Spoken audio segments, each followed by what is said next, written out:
say, I want to be on a show where people ask questions.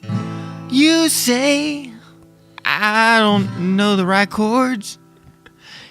It's TGQ&A. Hey everybody, welcome to the Approximate Podcast. My name is Jamie French, and you lucky dogs, you are listening to another episode of TGQ&A. This is episode 25. It has been a month since I've done one of these things, and here we are. Guess who? I got Orion Quest with me. Greetings, bitches. Yes, absolutely. Yeah, I don't like. You're supposed to say your own name. I shouldn't have to introduce you. No, I'm not. I'm supposed to try. My own. Yeah, it's over with. I'm Lance McGillicuddy. It doesn't matter what name I am. With me, as always, is Sarah Mulligan. Sarah Mulligan. No. Okay. So, guys, it's great to be back. You have been listening to this. Our fans have been listening to this for a while, and they've seen the my enthusiasm for the show go down and down and down, like episodes 21 through 24. And I used to start the top of the show with, I don't want to do this. I'd rather not be here, and could I not? And now I'm back. I'm back in the New York groove. Ooh. Yeah. Sorry. I'm back, and I'm feeling a lot better. And we're going to go ahead and get to the questions and answers, because that's what kind of show we have. This is the questions and answers show that we try to do every weekend around Fridays, Saturdays, Wednesdays, whenever we can. Mostly weekends. So let's just dive right in. We got a bunch of questions that require answering, and so we're gonna go with the emails. We have three ways that you can get to us. It's through the Approximate Podcast at gmail.com. You can get to us through our burner line at 817-673-3704. Leave us a text or kind of leave a voicemail or whatever. And we also have the CuriousCats.me, a little app that you can get through on Twitter.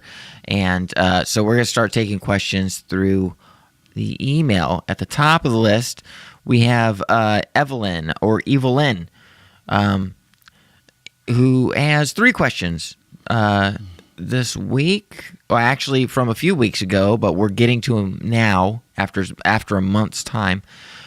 First question out of the three is, Evelyn says, a few weeks ago I was attending the Trans Day of Remembrance in Croydon Town Hall. Now, for people that don't know, this person's out of the UK, and Croydon is a town that is just southeast of Swindon. For those of you who live in the UK, for those of you that know your English maps. And for those of you who don't, it's across the pond. Yeah. We're going to get this party started. That's right. Here we go. You know what? First question. Hit the questions box. You did it. Now it's official. Says, I took part in the reading of those of the trans community that were murdered in the past year, and even though it was an incomplete list, it was far too long. I'm not sure that I'm following how that sentence is structured, but anyway, they says, after it was all said and done, the mayor invited us all into her chambers for a drink. I finished off the last of her whiskey, about a third full, and was this a good use of taxpayer money? So if I'm getting you right, you went to a Trans Day of Remembrance just southeast of Swindon, and after the proceedings, the mayor invited you in to have a drink, and you drunk a bunch, and was that a good use of taxpayers' money? I say yes. I don't even see where the question is there. You know, you showed your support. You went in and you made it so far as to the mayor's office where she offered you a drink. And I am assuming that the drinks were provided by the taxpayers' money. You better drink. You better drink because you were there for the right reasons. And so, yes, that deserves a drink. That's the whole reason those drinks are there. Drink up, bitch. Drink up. Question 1. Done. Not a bad piece of work there. I like your style. Keep Wait, what? Okay, hold on. Look, you know how the fucking machine works. Do I hit it every time you speak? Yes. There we go. Okay. So question 2 is completely separate from the thing that we just talked about. Completely separate. Question 2 is do you still have vinyl records? Well, hold on. Do you still have vinyl records? Well, that's presumptuous that you would, like, how do you know whether or not I have vinyl records at all? It's a question. Do you have a vinyl record? No. It's do you still have vinyl records? Assuming that I had vinyl records still to begin with. That's just like asking, are you still old? Is I got that what you're basically saying? I got a question. You spying on me? How do you know whether or not I even have vinyl records to begin with? But whether I still have vinyl records? Well, here's the deal. Yes, I do. I've had vinyl records ever since the tender age of 8 years old when it was 1987. That's when I remember very first seeing records. And it turns out I still very much I have vinyl records. Here, see? You see on camera there. Lots of vinyl records. First and foremost, pride of my collection. It's 357 Lovers. This is my good buddy Cornmo, his band, 357 Lover, with an album called Purchase of the North Pole. And this one's near and dear to my heart because I'm actually responsible for directing one of the videos from one of the single from this album. So go onto, you're seeing this on my YouTube page right now. So just dig a little deep, go into where you see videos, like music videos and stuff, and you'll see Cornmo's 357 Lovers, Purchase of the North Pole album. You'll see a track called Girl on a Wire. I directed that video. It's fucking amazing. This is one of my favorite albums. And it's really what fucking vinyl's all about.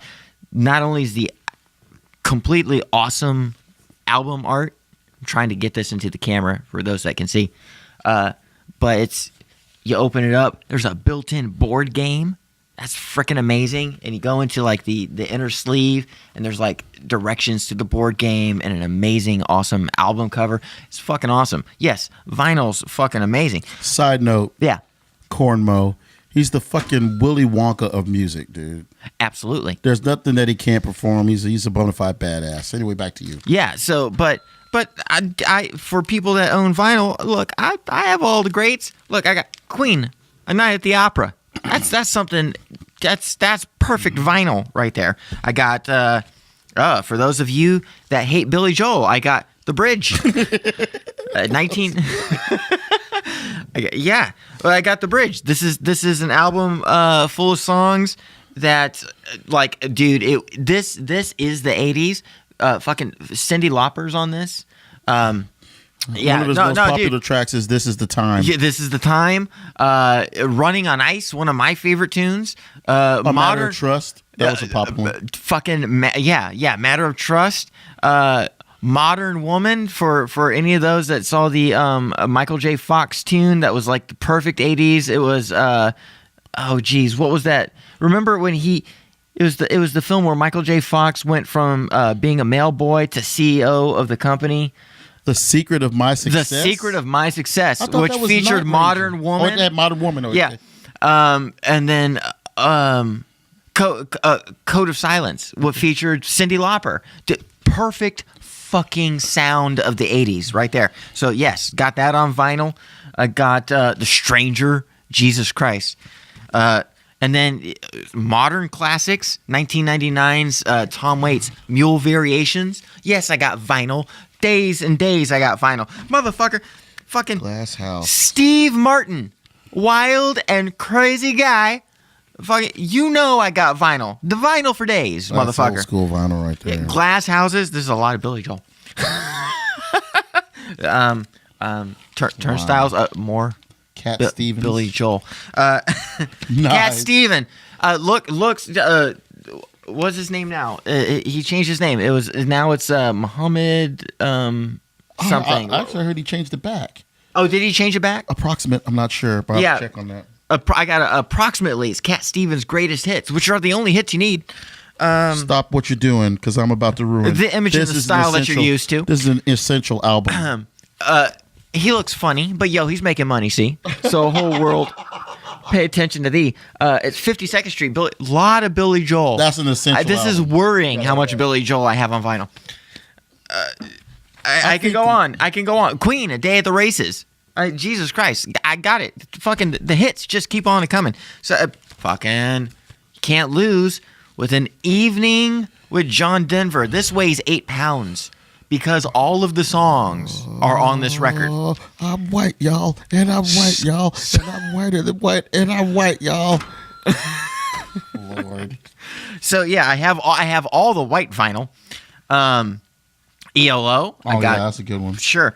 And just to prove, you know what? I think you have a point. Because here I have the Eminem show. I'm lousy with lousy vinyl.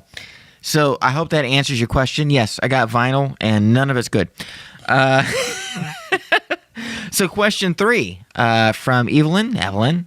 Hansel. Go ahead. Question 3.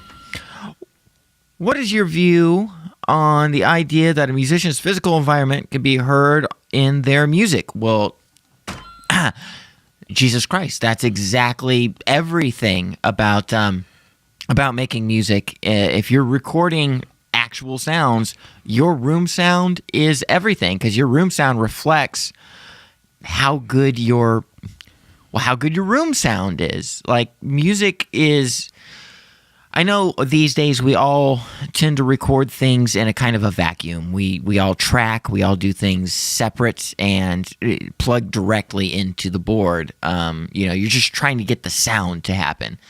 But what separates a demo recording from an actual big boys fucking album is essentially the room sound. And the room sound is mostly dictated by your drummer. Whatever room sound your drummer's recording in is going to kind of be the kind of anchor point by which the rest of your album is how it sounds. And I mean, anybody that's ever recorded with a live drummer that's wanted to try to have an album with any kind of character will attest to this, that the better the room that you're in, the better the drum room that you can put your drummer in, you kind of can either set yourself up for success or failure based on that alone. You know, it's almost like your album is only as good as your drummer's room is, kind of thing. And so it's monumentally important. Just go back and, you want proof? Just go back and listen to, I don't know why I did that. Just go back and listen to any of your favorite band's albums, the ones that hit you the hardest, the ones that hit you the most, and listen to the ambiance of the music, not the chord progressions, not the lyrics, not the melodies, not the technical mumbo jumbo of how good or bad of players they are. Don't listen to the charm of a bad player. Don't be in love with the awe of the technical experience of a player. None of that. Throw all that out the window. Listen to the air of the music, and you'll start to see that you will side on the recordings that knew how to utilize a really well-crafted audio space. I don't care how good or bad the band is, the pleasantness of the audio recording will be determined by how good of a audio space those drums were recorded in. Listen to that's some homework for you. Listen to the audio space of your favorite bands and then get back to me and tell me what you think. And there you go. So we're going to skip on to some more emails here. I hope that answered your question. We have a PS from Evelyn. Says, Merry Christmas and a Happy New Year. And although we're a month into the New Year, hey, Happy New Year. Happy New Year. And I hope you had a Merry Christmas. So, if you're into the whole Christmas thing, if you're a Jew, Happy Jew Day. If you're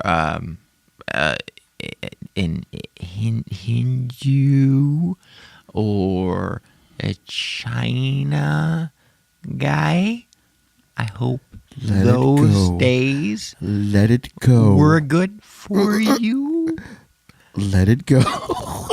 Jamie has questions. Oh my God. Jamie knows little. Okay, so so here's a whole new batch of questions. These are also, oddly enough, fucking strong fucking listener here. Evelyn. Hansel. Says, we've gotten another 3 questions. It says, let's see, right here. There they are. Question 1. Is there any car or van from a cartoon or TV show or movie that you'd like to own? For me, it's the Mystery Machine from Scooby-Doo. Oh, well, personally, for me, it is, god dang, favorite pop culture car. Oh, that's a tough one.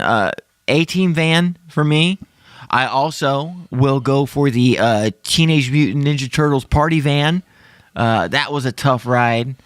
Fully equipped. Not only did you get all the Pete's in the world, but you could take out so many foot soldiers. But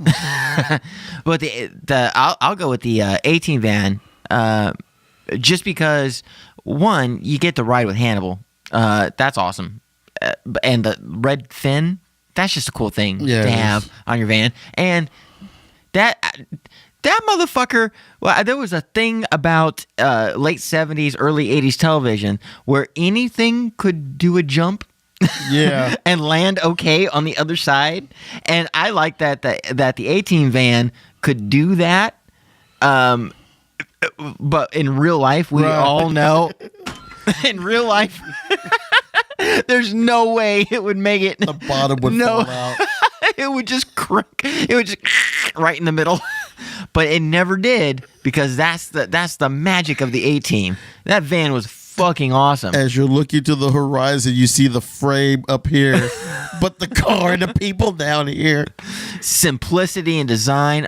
Just love it. What was your favorite car? Well, my first pick would be the Knight Industries 2000 from Knight Rider. And if I had to put in an alternate, the motherfucking DeLorean from Back to the Future. Jesus, man. You nailed it. That was the one. Because it was car or van. You picked it so well. Yeah, of course. How could you lose? How could you lose with that? So let's go to our second question here. Evelyn says, I have of late been hitting the work of Frank Zappa. Do you like his work? Okay, so basically, do you like Frank Zappa? I've got to be honest with you. I know a lot about Frank Zappa by proxy. I've heard and have read so much about the guy, and on paper, the guy sounds like everything I'd ever want to listen to. Or at least appreciate from like an intellectual level. But I got to be honest, in my 38 years, I've never actually sat down with any Frank Zappa, and that seems like a goddamn shame. So I'm going to, and thank you for bringing up Frank Zappa, because it makes me want to listen to him. Why don't Bing. Why don't you tell me what you feel about Frank Zappa, since you are currently listening to him, and get back with me, and I will go listen, and we'll trade notes. And Ryan, you know anything about Frank Zappa? Neither do I, but I do know this. Most of, if not every musician, especially drummers that have ever played with Frank Zappa, have gone on to large success. One of the drummers I know is Chester Thompson. He moved on and started to play with Genesis. That's just to name one. There are other. There's a lot of drummers that have played with him before. And there's a lot of consummate musicians that have played with Zappa, and that's just even further excuse and reason to go and listen to the guy's thing. So I wish we could say something that like shed some light on Zappa, but we're kind of in the dark. So we'll admit it.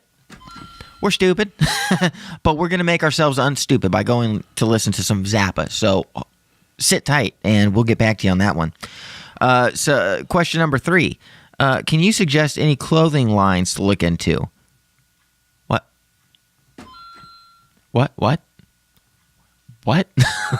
Do I look like a harbinger of taste? Here's what I do. Here's what my fashion tips. Okay, I suggest you take $20 and go and you buy 2 shitty black dresses.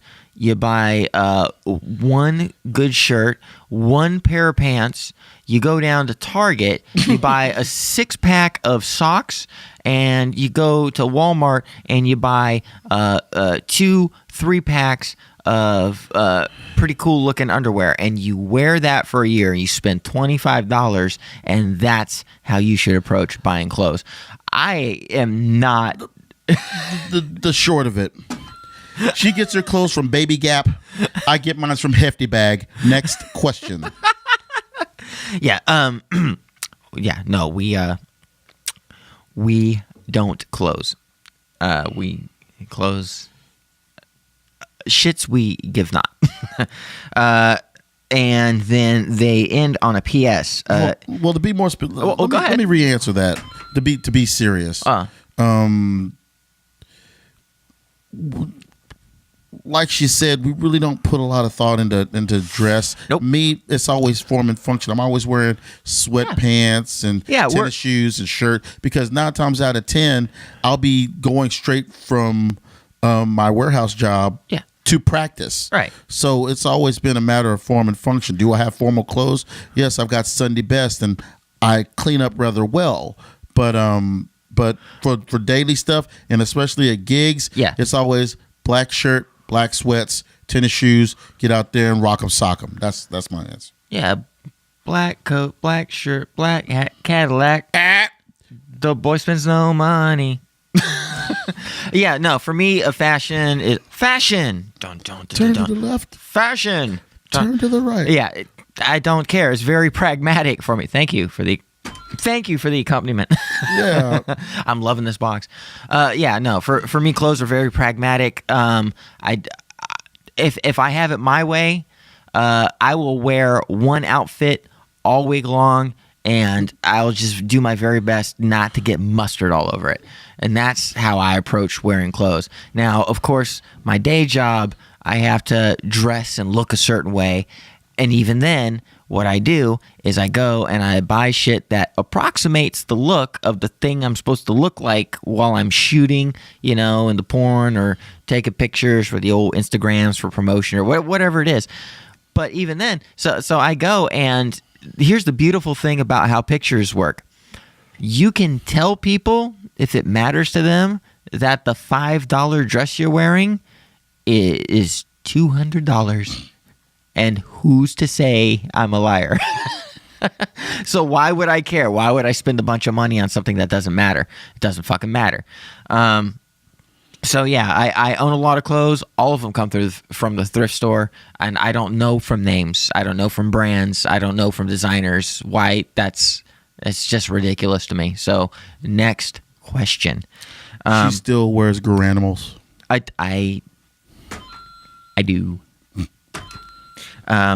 Next question is, P.S. Do you have a P.O. box? Who wants to know? You spying on me? Why do you want to know if I have a P.O. box? Ryan, do you have a P.O. box? Don't tell me. I'm Bitch, not do you spying have a on P.O. you. box? What type of... Why do you want? Why do you want to know? Why do you want to know if I have a P.O. box? Dear approximate, You trying to send me? You trying to send me a bomb? Approximate guy and gal, I want to send you some Raisin Roundies. Do you have a P.O. box? You just don't come out with you have a P.O. box? Fuck no, we don't have a P.O. box. We're gonna give you with your Unabomber ass. We're not gonna give you the fucking P.O. box. What makes you think I need any? Hold on. What makes you think I need anything more than a P.O. box? Is my regular mailbox not good enough? Do you assume I have a P.O. box? Are you assume I'm being secretive that I would have a P.O. box? Motherfucker, if you need to send me something, text me 817-673-3704. You got some Raisin Roundies to send me? Just send them my way. I'll just give you my address. In the text, it will say, I will want to send you something. Do you have a P.O. box? No. Here's my mailbox. Here's my actual mailbox. Please don't put so many razors in the Raisin Roundies. I will do my best to chomp them. You some Raisin Roundies. Raisin Roundies. That's official. That's official Approximate Podcast snack right there. Yeah. So yes, please send your Raisin Roundies to P.O. Box. No, I don't have a P.O. box. That's just a weird question to me. If you have stuff you want to send, just ask me and I'll give you my address. So that's it for the emails. We're gonna go to I already checked the burner line. We don't have any questions on the burner line this week, so we're gonna skip right on to the Curious Cat. And we have 2 questions on the curiouscat.me. That's a little thing. You go to my Twitter, and you'll know how things work. You're not idiots. Just go to curiouscat.me, look up my name, and you can ask me questions there. Here we have 2 coming right up. First one's from Anonymous. Says, what is best in life? Orion, you know what? I think we need to answer this very succinctly because this is a very serious question. Very serious question. I know the answer to that. Do you? Okay, Orion, what is best in life? Crush the enemies, see them driven before you, and hear the lamentations of the women. That is perfect. That is the correct answer. That is the correct fucking answer. That is what's best in life. So, how can you lose? That was answered so succinctly. We need to move on to question number 2. Curious Cat down to my brain is pounding by how correct that answer was. If we don't move forward, thank you. My brain's gonna explode. Okay, so the second question, the lamentations of the women. Yes. For the second question, we got a doozy here. Anonymous says a lot of anonymous questions. Anonymous says,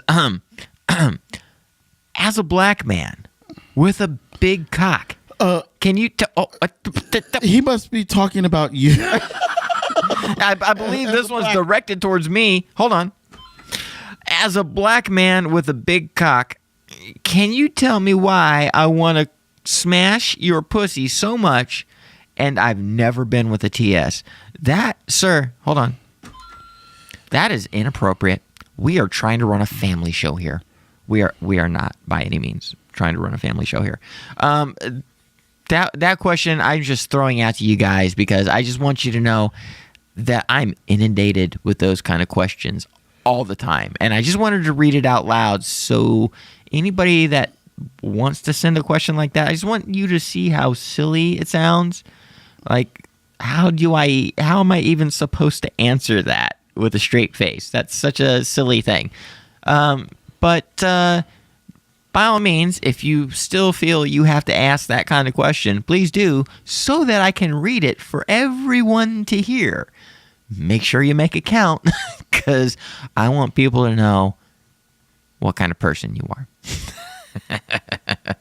I believe that is all the questions. Should I actually try to give an answer to this? As a black man with a big cock, can I tell you why? Can you tell me why I want to smash your pussy so much and I've never been with a TS? How do I answer that? I don't know that there's an actual answer I can give. It's because you like the way my pictures look. Is it because like what do you think is the best answer? How would you want me to answer that? Write into the show and tell me what how you thought I would answer that. I'm very curious to hear what your mental process is by asking that kind of question. You know, how do you think an actual human being would answer that? Don't do it, dog. It's a trap. It's a trap. It's a trap. It's a trap. It's a trap. It's a trap. It's a trap. I think that's it. So, with all those questions out of the way, thank you so much for an amazing episode 25 after a month long of... dude, I will get the details very soon, but this is a thing from me to you, Ryan. We are actually going live on Australian radio in like a week. And it's all the... Is that how long the signal will take to travel from here tonight? Yes. No, this is something that's been in the works. And I'll have details in the description because I don't have all the information in front of me. But I'll make an official announcement very, very soon on the flagship show. But just so you know, Ryan, we're actually going live on Australian radio, all the TGQ&As. I have a deal with FM radio in Australia, and I'll get everybody the name of the show and all that stuff, how you can tune in. But they're taking all of our TGQ&A episodes and they're making that a weekly show. So that's going to be a neat thing. I like to see. I'm really interested in Australia. Yeah. we're making headway. Made it. I'm ready to quit joking. Well, I didn't know you. I never alerted you to that, so I just wanted to let you know that that's a thing that's happening specifically because it's the TGQ&A stuff, and we're here and we're talking about that. I'm sorry, Mrs. French. We saw the last episode with your last partner, and we found out, but he's black. Yes, that's right. He is black. He is black. He's gonna, as soon as he gets free, he's gonna head back to Africa to join his brothers to fight the white fascist regime. Free South Africa, you dumb son of a bitch! That's right, free South Africa, you dumb son of a... Anyway. Hey, if you know the thing that's being quoted, send in your answer. We'll give you $1 in Australia money. What's Australian money? We'll give you one roo. We'll give you 1 roo. That's what they spend in Australia, right? Roos. Wallace. Give me some takeout music, kid. Fuck it. We're gonna Ryan, read the screen. This Madhouse has been a Dead Girl production. As always, you can follow us on Twitter at ApproxPod. Get our podcast on iTunes through your phone's podcast, and be sure to leave a review.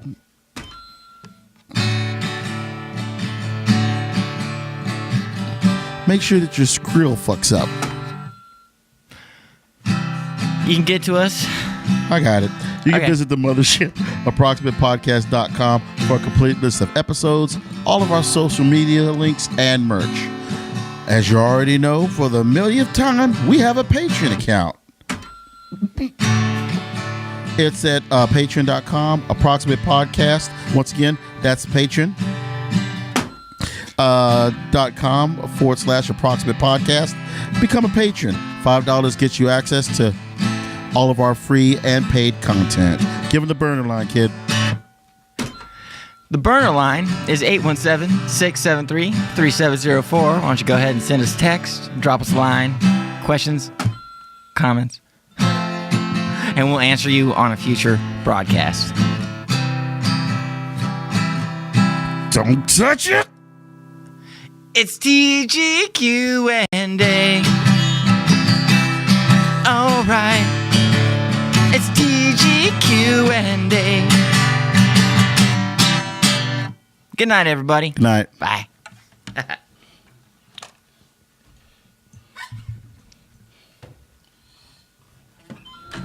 was waiting for you to touch it as it went off. I'm like, don't touch it. You look at it and go. You look at me, look at it. Look at it, look at me. You look back at me. And it touched.